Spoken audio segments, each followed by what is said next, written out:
Hello दोस्तों, कैसे हैं आप लोग। आज मैं आप लोगों के लिए फिर से नई जानकारी लेके आया हूं, जिसका टॉपिक है जानिए छात्र किन गलतियों की वजह से पीछे रह जाते हैं। ठीक है ना।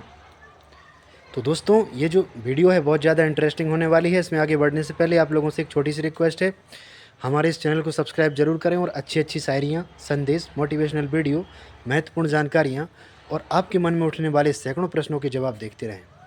ठीक है ना। तो आइए दोस्तों, अब देर ना करते हुए जानते हैं कि पढ़ने वाले छात्र किन गलतियों के कारण अक्सर पीछे रह जाते हैं। यानी कि या तो पास नहीं हो पाते या फिर परीक्षा में अपनी क्लास में वीक रह जाते हैं, पीछे रह जाते हैं। ठीक है ना दोस्तों, छात्र की उन्नति और अवनति में कई चीज़ें कारण मायने रखती हैं। कई चीज़ें, जैसे इसके लिए जिस तरह से देखो, मैं एक एग्जाम्पल दे रहा हूँ। जैसे मकान की जो नींव है, यदि वो शुरुआत से अच्छी भर दी जाए तो मकान बेहतर बनता है, दिखता भी वैसा है, मजबूती भी आती है ना। और यदि नींव कम है, नींव मतलब कमज़ोर है, तो ये समझ लो कि ज़्यादा दिन चलने वाला वो नहीं है। ठीक है ना। तो यही मैं बता रहा हूँ कि देखो छात्रों की क्या क्या कमजोरियाँ हैं। पहली बात, बचपन से जो लोग पीछे रह जाते हैं उन लोगों की कमियां बता रहा हूँ। ठीक, पहली बात, बचपन से अच्छे माहौल का ना मिलना, मतलब खराब माहौल, पहला कारण हो गया खराब माहौल। जैसे परिवार में कोई भी शिक्षित व्यक्ति नहीं है, और यदि शिक्षित जैसे नहीं है, कई लोग ऐसे भी हैं जिनके परिवार में शिक्षित भी नहीं है फिर भी वो लोग आगे बढ़ गए हैं, है ना। तो उसका ये कारण होता है कि लोगों की शिक्षा के प्रति जो रुचि है वो कितनी गहन है या नहीं। ठीक है ना। तो पहला कारण जो है वो माहौल होना अच्छा है। जैसे परिवार में मान लिया जाए यदि शिक्षा की रुचि वाले व्यक्ति हैं, जैसे कोई शिक्षित नहीं है, फिर भी अनपढ़ व्यक्ति भी मतलब ये सोचते हैं कि भाई हम नहीं पढ़ पाए तो हमारे बच्चे पढ़ जाएं, और किसी न किसी तरह से वो ये कोशिश करते हैं कि चाहे कुछ भी हो जाए, हमें कुछ भी करना पड़े, लेकिन हम अपने बच्चों के लिए शिक्षा देंगे, अच्छे से अच्छी बेहतर संस्कार देंगे, है ना। तो ये माहौल का सबसे बड़ा असर पड़ता है। ठीक, हो गई एक चीज़। दूसरी बात है संगत। दूसरा टॉपिक है संगत। तो शिक्षा में दोस्तों संगत का जो बहुत असर पड़ता है। जैसे मान लिया जाए आपका जो छात्र है, जैसे आपका जो बच्चा है, सॉरी मतलब छात्र या बच्चा वही बात है। जैसे आपका जो बच्चा है, यदि उसकी संगत अच्छे लोगों के साथ है तब तो वह एक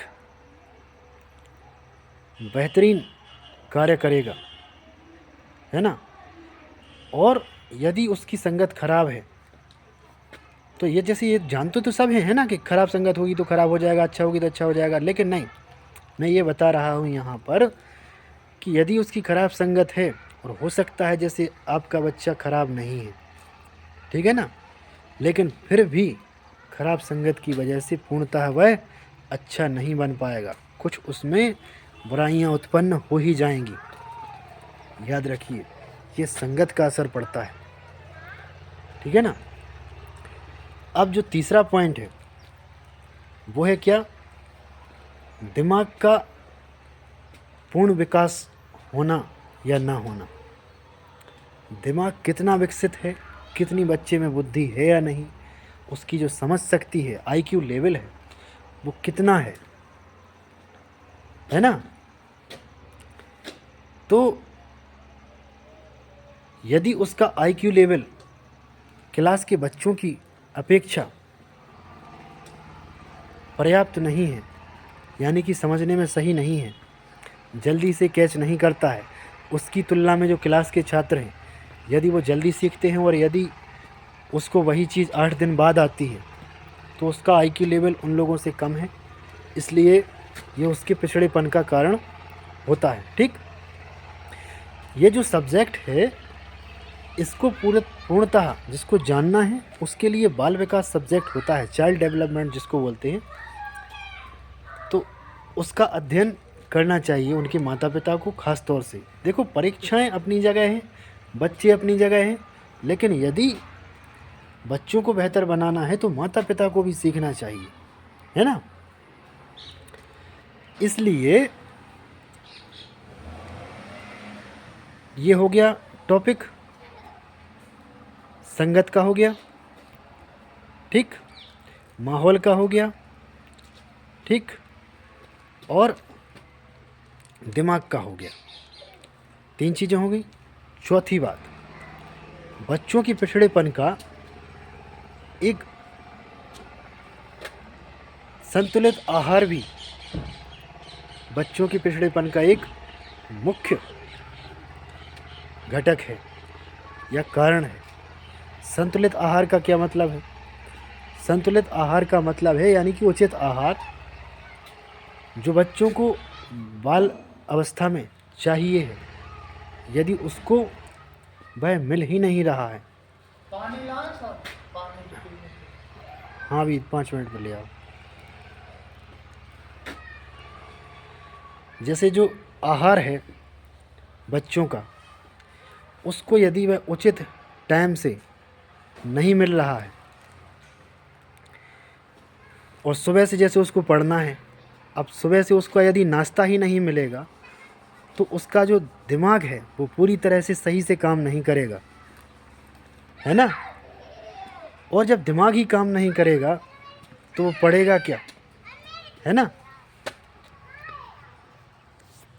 तो पढ़ने के लिए उसके लिए संतुलित आहार जो है वो एक बहुत मायने रखता है, ठीक। तो 4 कारण हो गए, यानी टाइम टेबल से मिलना ही चाहिए। वो ठीक है, अपने अपने परिवार के अनुसार अलग अलग कंडीशन हो सकती है। जैसे किसी की भाई हलवा पूड़ी की हैसियत है, किसी की मतलब सूखी दाल रोटी की हैसियत है, ठीक।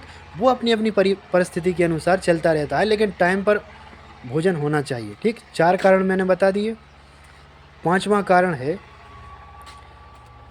बच्चे का जो स्कूल का वातावरण है, ठीक है ना।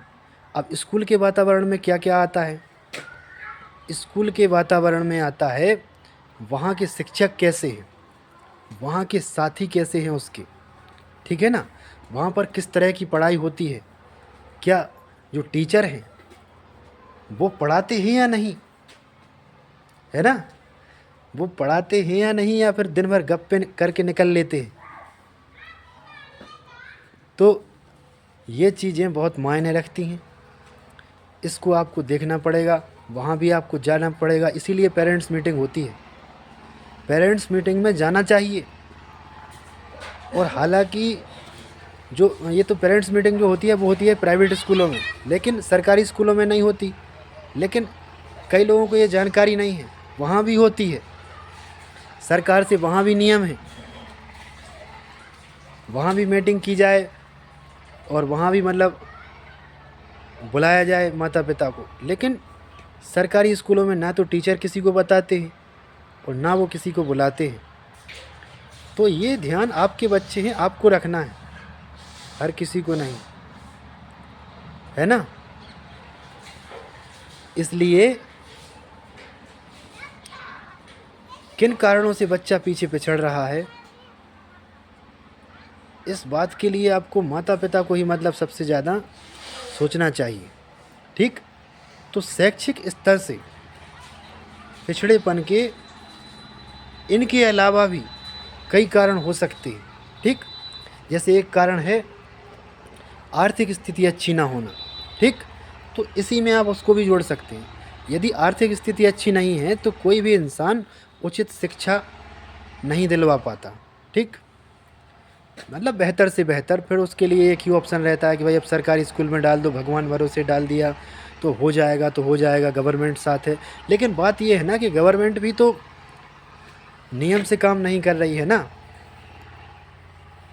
इसलिए बहुत सारे कारण हैं जो मायने रखते हैं कि बच्चे का विकास किन कारणों से मतलब पीछे रह जाता है। जैसे 5 कारण मैंने बता दिए, और भी बहुत सारे कारण हैं। ठीक है दोस्तों, तो ये थी आज की जानकारी, और मिलते हैं दूसरी वीडियो में कल। तो जुड़े रहिए, सीखते रहिए। धन्यवाद। आप सभी का दिन मंगलमय हो। धन्यवाद। मिलते हैं दूसरी वीडियो में।